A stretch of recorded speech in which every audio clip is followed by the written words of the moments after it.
Welcome back to 50 Days to Rebuild, the series where I do 50 minutes of exercise and read 50 pages of a physio book in an attempt to rehab myself. This is officially the start of week 4 and day 22. Jumping into the exercise portion, really just running through all of the McGill method here and trying to really emphasize keeping my ribs down but sternum up, and also trying to get the hyoid muscles, so the muscles sort of at the front of the neck, to activate, and trying to get my head to lock down onto the rib cage just to stabilize my whole spine. Getting a bit better at this, but it is still a bit unfamiliar territory, but it's coming along. With the bird dog, following on from yesterday, I was saying that I wasn't getting much activation through the lat, although I was getting a decrease in pain using this new cue. Now I've continued using that cue, but tried to integrate it with the one previously, so sort of scooping around the body, but not sort of pressing over the shoulder, coming from below. Doing those two together, by no means perfect yet, but I got some better activation with, and also maintained that lack of cracking and pain. So I'm liking where this is headed. With the side plank, I did feel some right posterior knee pain in my first set. And the moment that I sort of did, I was directly afterwards getting some like glute medius squeeze, and then the pain would sort of go away, and then I'll try and sort of hinge backwards, lose a bit of the squeeze, pain would come back, come forward, get a bit of the squeeze, pain would disappear. So really just, I think, emphasizing the need to maintain that squeeze the whole time, to make sure I'm not getting any sort of overload on the knee. Speaking of the glute medius, I did run through the sort of clamshell activation exercise. I will say, following on from the pattern I've had the last few days where the bridge takes a while to get, that's not changing today, and it's not changing after doing the clamshell work. So I think that clamshell stuff is good to get the medius firing, but I don't think it contributes to the glute bridge working out too well. But to be fair, I'm not putting a band around my knees. I have just been focusing on the leg extension portion, so I guess I could start trying to drive a bit of external rotation as well and see if that helps. On that glute bridge, I took the cue of trying to squash a walnut in between your butt to the next level and found an actual, I didn't have a walnut, but a pistachio to try and hold there, because I was just losing it whenever I would try and start extending my knees. I was like, okay, squeeze butt, squeeze butt, squeeze butt, extend knee, lose butt squeeze. So that helped, and I was able to get some good reps doing that. With the hip hinge, I'm liking how this is going. On the knees, feels decent. But I will say that the standing variant I was really happy with today. I've been trying to spread the floor as well as externally rotate. Again, this idea of spreading the floor or spreading the bar is pretty new to me.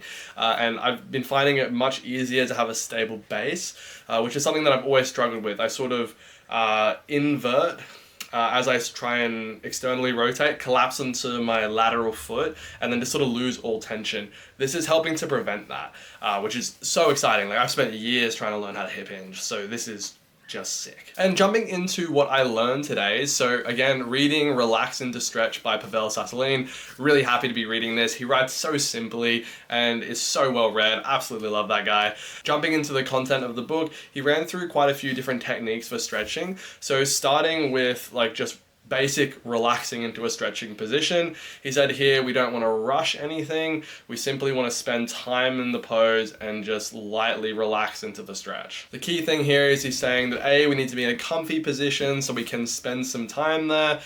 We don't want to stretch the spine. That's just going to hurt it. And we want to be able to not force anything, just essentially let it happen.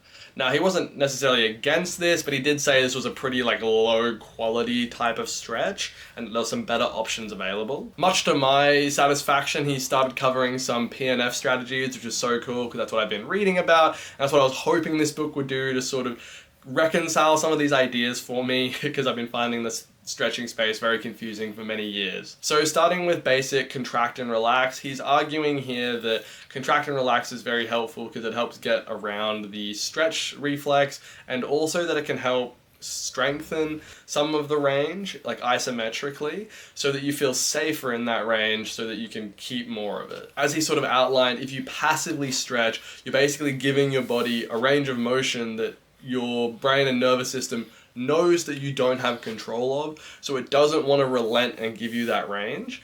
Whereas he's saying here, it's giving you that range because now it feels safer. Interestingly, he actually basically said that isometric stretching and isometric strengthening are essentially the same thing. We take to a lengthened position, we squeeze isometrically, and then we relax, that we're achieving the same result basically, and that he's a big fan of this isometric strength. Now, compared to like a basic passive stretch, he said PNF stretching was something like 270% more effective, which was really cool. But he said there were quite a few ways that we could enhance the effectiveness. So one was to use our breath. So the example he gave here was, say we're in like a straddled like pancake type stretch. We want to load the stretch up and actually have like a decent amount of weight or tension on the muscle. Take a deep breath and then hold and sort of squeeze the whole body, but particularly the area we're trying to target, and then release suddenly, like a big sigh of relief. The example of the feeling he said you're trying to chase here is, imagine you were pushing a boulder really, really hard, and then you push it off of a cliff, and that like instant nothingness is what we're chasing. That's the sensation. He also said that imagery is a really powerful tool here. So a few examples he gave, like imagine that your legs are ropes and that it's sort of easily bending, or that this is a spring and now it's becoming like a light noodle, or in doing this breathing that we have like a balloon and it pops all of a sudden. Just to get that really sudden stretch sensation. He did say here to be careful and only sort of allow yourself to drop about an inch. Again, I think this ties into the idea that sort of his overarching principles around stretching, which was like, you need to give yourself a sense of safety. So if it drops any further, we might actually have some potential injury issues, basically. Whilst he did say this breathing was good and that you should do multiple reps of it, he said it's very easy to hyperventilate. So it's good to try and hold on the no breath portion, because if you hyperventilate, you sort of get more of that sort of stress sensation, and then it's harder to relax. So if passive stretching is like kind of okay, you just relax into the stretch, and then there's PNF, and then PNF with sort of this breath work and imagery, and that's like another level up. He said that this next one is just like ridiculously effective, which they called forced relaxation, which is like a hilarious oxymoron. So in this one, we load up the tension, but only to about 1 to 2/3 of what we're capable of. And the key here is not to have sort of like an oscillating and shaking level of tension, to have absolute consistency.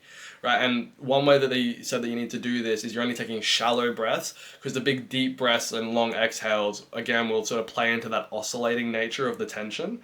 So we hold this till exhaustion. So it's meant to be a pretty painful approach and way of doing things, but on that exhaustion point, just fully relax and get a lot of range. And the last stretching technique that he recommended was the clasp knife stretch. And basically the point of this was to get the inverse stretch reflex to occur, which, as it sounds, is the opposite of the stretch reflex. Basically the mechanism behind this is that there are some tension detecting cells within the muscle, and they'll send a message to the nervous system, essentially trying to say like, hey, relax. If we keep contracting like this, we're going to snap. So we need to ease down. Basically, the way that he said we can trigger this is by trying to maximally contract the area that we're trying to work on. Again, using like the pancake example, we're trying to like squeeze like our groin or like our hamstrings, and that we would slowly build up. So about the 3 or 4 seconds in, we would have a maximal contraction, and in total we're holding for about 6 or 7 seconds. We're taking shallow breaths throughout this, and then we relax, and then we just repeat repetitions of that. He was very clear that we don't want to stretch any ligaments, because ligaments can tear very easily with only a little bit of stretch, and then if we induce laxity in them, we get hypermobility, which can lead to like osteoarthritis and other sort of problems there. I have no trouble believing that. I'm confident I induced that in my SI joint, and it did not go well. He said the way to know if you're stretching a ligament is basically you're just getting pain or discomfort in a joint. Pretty good indicator that you're experiencing it. Like stretching the hamstrings, for example, he said if you're getting sort of pain or discomfort behind the knees, like bend the knees a little bit, like you want to feel it in the muscle belly, not in like the insertion point. A couple of key points about like when and how to do this. He said don't do it like right before like sport. If you're having to do that to get the range, you're just not ready to do an exercise that requires that level of range. He said there were some exceptions if you absolutely have to, but generally not a good idea.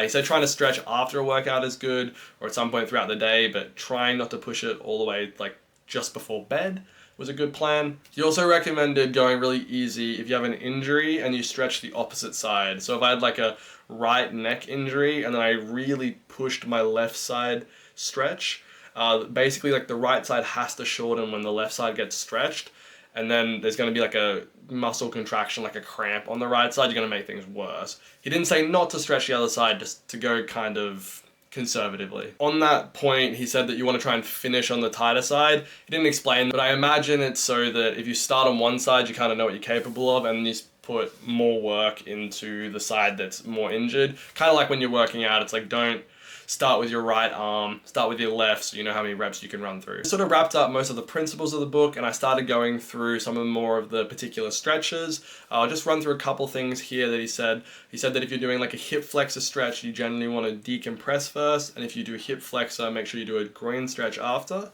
Actually did also mention if you do deadlifts, try and decompress after. Which is interesting. I thought that if you did deadlifts with good form, it was actually meant to be decompressive due to the force of the erectors, but yeah, very intriguing. And just generally with some of the stretches he's done, they look different than everything not everything, but some of the things I've seen recommended. Like for example, his like trap stretch, like most people would be like, oh, keep the shoulders anchored, but he had like a whole lateral lean with it. It looked like he got more of the fascial connection involved, and looking at it I'm like, oh, that makes a lot of sense.